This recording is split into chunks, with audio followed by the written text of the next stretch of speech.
ஒரு பைத்தியக்காரன் மீது கருணை கொண்ட சீடன் அவரை தனது மடாலயம் குருவிடம் அழைத்து சென்றான். குரு சொன்னார், அவரை அப்படி ஓரமாக மூலையில் உட்கார விடுங்கள். உணவை நீரை அருகில் வையுங்கள், ஆனால் உண்ணும்படி கூற வேண்டாம். பசித்தால் அவரை எடுத்து சாப்பிடுவார் என்றார். அவருக்கு எந்த உதவியும் செய்ய வேண்டாம், நீங்கள் யாரும் கண்டு கொள்ளவும் வேண்டாம் என்றார்.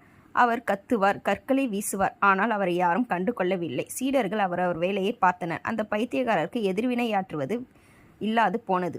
நாட்கள் நகர்ந்தன. ஒரு நாள் அமைதியாக குருமுன் வந்த பைத்தியக்காரர், எனக்கு தியானம் சொல்லி தருவீர்களா என்று கேட்டான். இது இன்னும் திபெத்திய புத்த மடாலயங்களில் நடக்கும் சிகிச்சை முறை.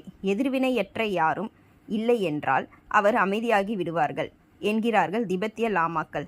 மற்றவர் பார்க்கவில்லை என்றால் பைத்தியக்காரத்தனங்கள் வளர்ந்து கொண்டே போகாது. தர்க்கம் பண்ணாதீர்கள். நம்முடைய பேச்சே தர்க்கத்திற்கு தீனி. நம் அமைதி அதற்கு பட்டினி. அமைதியாய் இருங்கள், எல்லாம் சரியாகும்.